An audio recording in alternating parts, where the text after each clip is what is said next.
بسم اللہ الرحمن الرحیم اللہم صلی علی محمد وعلی آل محمد کما صلیت علی ابراہیم وعلی آل ابراہیم انک حمید مجید اللہم بارک علی محمد وعلی آل محمد کما بارکت علی ابراہیم وعلی آل ابراہیم انک حمید مجید۔ عن حفص بن عاصم عن ابی ہریرہ رضی اللہ تعالی عنہ عن النبی صلی اللہ علیہ وسلم قال سبعۃ یظلهم اللہ فی ظلہ یوم لا ظل الا ظلہ۔ حدیث مشہور و معروف ہے۔ سیدنا ابو ہریرہ رضی اللہ تعالی عنہ ارشاد فرماتے ہیں کہ نبی کریم صلی اللہ علیہ وآلہ وسلم نے فرمایا 7 ایسے خوش نصیب لوگ ہیں اللہ تعالی ان کو قیامت کے دن اپنے عرش کے سائے میں سایہ عطا فرمائیں گے جس دن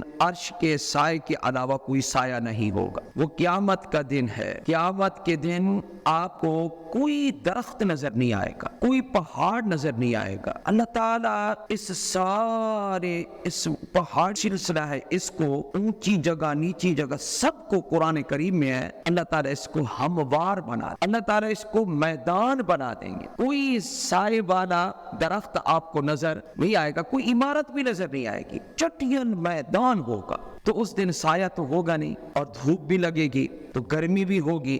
تو اللہ تعالیٰ 7 خوش نصیب اشخاص اور افراد ایسے ہیں، یہ نہ سمجھیں کہ صرف اس میں مرد داخل ہیں، بلکہ اس میں وہی صفات جو مردوں کی ہیں اگر وہ عورتوں میں ہیں، وہ خوبیاں وہ نیکیاں، تو اللہ تعالیٰ جیسے مردوں کو 7 سے مراد 7 قسم کے ہیں، صرف 7 عدد نہیں کہ 7 کے علاوہ 8واں داخل نہیں ہوگا، مطلب یہ 7 قسم کے لوگ، وہ 7 قسموں میں کوئی بھی آ جائے، ہزاروں آ جائیں، تو اللہ تعالیٰ ان 7 قسم کے لوگوں کو اپنے عرش کا سایہ نصیب فرمائیں گے۔ قیامت تک جن لوگوں میں وہ صفات پائی جائیں گی اور وہ ان 7 میں سے کسی قسم میں بھی داخل ہوں گے تو اللہ ان پر کتنا مہربان ہوگا کہ اپنے عرش کا سایہ اللہ نصیب فرمائیں گے۔ اللہ کے نبی صلی اللہ علیہ وسلم کیسے ہمیں سمجھا رہے ہیں، فرمایا کہ اللہ سایہ تو اس دن ان کو دے گا یوم لا ظل الا ظلہ، جس دن اس کے سائے کے علاوہ یعنی اس کے عرش کے سائے کے علاوہ کوئی سایہ ہوگا ہی نہیں۔ اللہ اکبر کبیرہ۔ اور وہ دن ہے، ادھر تو ہم اولاد کے لیے مرتے ہیں، ادھر تو کوئی پوچھے گا بھی نہیں، ہر ایک کو پڑی ہوئی ہوگی کہ میری جان چھوٹ جائے، ہر ایک کو اپنی فکر پڑی ہوگی۔ فرمایا امام العادل، پہلا ہے وہ بادشاہ جو عدل کرنے والا ہے۔ اگر بادشاہ وقت عادل ہو، اگر منصف ہو، تو اللہ جل جلالہ اس کے اس انصاف پر کہ اس نے مخلوق پر انصاف کیا ہے، مخلوق کے ساتھ انصاف کیا ہے اور اس نے ظلم اور زیادتی نہیں کی، اس نے اپنی رعایا کے ساتھ بڑا اچھا برتاؤ کیا ہے، ایسے بادشاہ کو اللہ تعالیٰ اپنے عرش کا سایہ نصیب فرمائے گا۔ اب ایسے بادشاہوں کی مثال اگر ہم دیں تو خلفائے راشدین، اور ان کے بعد اگر نظر دوڑائی جائے تو ایک بڑی شخصیت کا نام ہے، صحابہ کے نیچے تابعین میں شامل ہے، حضرت عمر بن عبد العزیز رحمت اللہ علیہ، بڑے عادل بادشاہ تھے۔ اسی طرح اور بھی وشاب نشأ فی عبادت اللہ، نمبر 2 وہ نوجوان چاہے جس زمانے کا بھی ہو، نوجوان کہ جس کی نشو و نما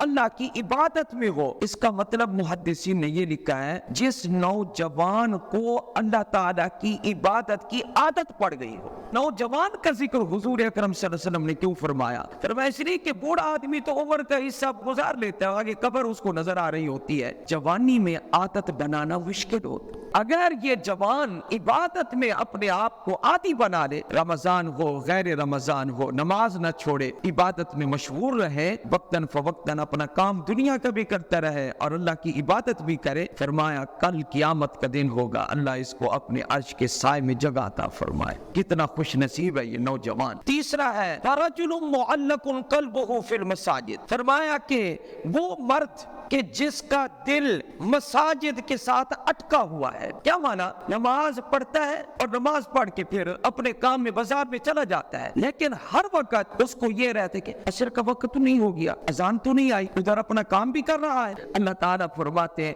یہ جو اس کا دل میری مسجد سے اٹکا ہوا ہے نا, یہ چمٹا ہوا ہے نا, یہ بار بار مجھے یاد کرتا ہے نا کہ میرے رب کا بلاوا تو نہیں آ گیا, میں اس کو بھی اپنے عرش کا سایہ نصیب کروں گا. میں وَرَجُلَانِ تَحَابَّا فِي اللَّهِ اجْتَمَعَا عَلَيْهِ وَتَفَرَّقَا عَلَيْهِ. نمبر 4 پر وہ دو مرد مسلمان جن کا کوئی دنیا کا آپس کا کوئی کاروبار, کوئی تعلق نہیں ہے, کوئی دنیاوی غرض ہی نہیں ہے, فرمایا اللہ کے لیے ان کو آپس میں محبت ہو گئی, اللہ کے لیے ایک دوسرے کا احترام کرتے ہیں, اللہ کے لیے ایک دوسرے کا اکرام کرتے ہیں, ایک دوسرے سے ملتے ہیں, ان کا کوئی دنیا کا کام آپس میں اٹکا ہوا نہیں ہے. یہ نہیں ہے کہ یہ کوئی عہدے دار ہے میں اس کی چاپلوسی کروں, میاں جی السلام علیکم, خان صاحب السلام علیکم, چودھری صاحب السلام علیکم, یہ بات نہیں ہے.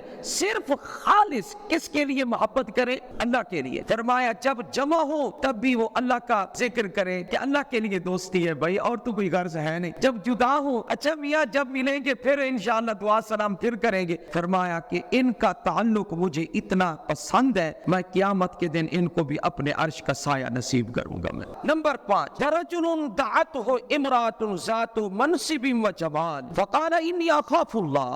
اللہ اکبر کبیرہ. مرد ہو, اس مرد کو ایک عورت بڑے اونچے نسب والی, بڑے اونچے گھرانے کی اور خوبصورت ترین عورت, وہ اس کو کہے کیا کوئی نہیں دیکھ رہا, آ تو میرے ساتھ بدکاری کر لے, اور وہ بندہ صرف اس کو یہ کہہ دے, کیا اس کو بھی پتا ہے کہ کوئی نہیں دیکھ رہا, پورا انتظام ہے برائی کا, لیکن اس کو صرف اتنا کہہ دے انی اخاف اللہ, میں اللہ سے ڈرتا ہوں. اللہ فرماتے ہیں میں اس کو اپنے عرش کا سایہ نصیب کروں, کیونکہ میری رضا کے لیے یہ گناہ سے بچ گیا ہے. میں نے پہلے بھی سنایا تھا کہ ایک محدث تھے, بہت بڑے حدیث پڑھانے والے, خوبصورت بھی تھے, سفر کر رہے تھے, اس وقت خیمے لگاتے تھے. خیمہ لگایا, محدث نے 2 گھنٹے 3 گھنٹے گزارے, ساتھ ایک آبادی تھی. ایک عورت وہاں سے آئی, بڑی فاحشہ تھی. اس نے خیمے میں جھانکا تو وہ دیکھا تو بڑا خوبصورت مرد ہے. اس نے اس کو یہ کہا کہ تو میرے ساتھ کر لے جو کرنا ہے, میں تجھے اجازت دیتی ہوں. وہ کہنے لگے کہ میں اکیلا, ادھر وہ عورت اکیلی, اور اس نے یہ بھی کہا کہ اگر تو نے ایسا نہ کیا تو میں دیکھتے رہ جاؤں. کہتے مجھے کچھ سمجھ نہ آئی, میں نے تو زور زور سے رونا شروع کر دیا. جب میں نے زور زور سے رونا شروع کیا تو عورت بھاگ گئی. اب جب عورت بھاگی تو پھر میں اللہ کی بارگاہ میں اتنا رویا, میں نے کہا اے اللہ, آخر اس عورت کا میری طرف میلان کیوں ہوا ہے؟ میرے اندر کمی ہے, عورت کا میری طرف میلان ہو گیا. کہتے روتے روتے روتے مجھے نیند آ گئی. شکر بھی کیا میں نے کہ اللہ تو نے مجھے بچا لیا, لیکن نیند آئی نا تو حضرت یوسف علیہ السلام کی زیارت. حضرت یوسف علیہ السلام خواب میں کہنے لگے تجھے اللہ نے ایسے بچا لیا جیسے مجھے بچایا. نمبر 6, وَرَجُلٌ تَصَدَّقَ بِالصَّدَقَةِ, کوئی فرد آپ صلی اللہ علیہ وسلم کی امت کا صدقہ کرے, کسی فقیر کو, مسکین کو, محتاج کو, فَأَخْفَاهَا, چھپا کر دے, پتہ بھی نہ چلے, حَتَّى لَا تَعْلَمَ شِمَالُهُ مَا تُنْفِقُ يَمِينُهُ, یہاں تک کہ اس کے بائیں ہاتھ کو پتہ بھی نہ چلے کہ دائیں ہاتھ نے کیا خرچ کیا ہے. علماء نے اس کی وضاحت میں فرمایا ہے کہ آپ علیہ السلام نے یہ جو ہاتھوں کا ذکر کیا ہے, اس کی وجہ یہ کہ یہ انسان کے سب سے زیادہ قریب ہے, اس وجہ سے آپ نے ان کا ذکر فرمایا. بعض حضرات محدثین فرماتے ہیں اس کا یہ بھی مطلب ہے کیا کہ اپنے دائیں ہاتھ سے دے فقیر کو. بائیں طرف جو موجود ہے, بائیں ہاتھ سے مراد ہے بائیں طرف کے جو لوگ ہیں ادھر جو کھڑے ہوں, ان کو پتہ ہی نہ چلے کہ کیا کیا ہے اس نے, کیا نہیں کیا. ایسا جو چھپا کر صدقہ کرے گا, اللہ تعالیٰ ایسے بندے کو بھی اپنے عرش کے سائے میں جگہ عطا فرمائے. ویسے نیکی تو وہی کل قیامت کے دن مزہ دے گی نا, کہ جس کا ثواب ہمیں اللہ عطا فرمائے, اور وہ ہوگی خالص اللہ کے لیے. 7واں اور آخری اس میں یہ ہے, اللہ تعالیٰ کسی بھی قسم میں شامل کر دے. وَرَجُلٌ ذَكَرَ اللَّهَ خَالِيًا فَفَاضَتْ عَيْنَاهُ, فرمایا نبی کریم صلی اللہ علیہ وآلہ وسلم نے, 7واں آدمی جس کو اللہ اپنے عرش کے سائے میں جگہ عطا فرمائے گا, وہ مرد ہے, وہ شخص ہے, وہ عورت ہے, تنہائی میں سب سے الگ تھلگ ہو کر کسی جگہ بیٹھ کر وہ میرا ذکر کرے, ذکر کرتے کرتے میری محبت کا جوش اس میں پیدا ہو جائے, اور پھر اس کی آنکھوں سے آنسو نکل آئے نا، تو اللہ فرماتے ہیں کہ ایسے مرد کو، ایسی عورت کو قیامت کے دن میں اپنے عرش کا سایہ نصیب کروں گا۔ تو مجھے یاد کرتے کرتے آنسو جس کے نکل آئے، اللہ تعالی ہمیں کسی بھی قسم میں شامل فرما لے، اور اللہ ہم سب کو اپنے عرش کا سایہ نصیب فرما دے۔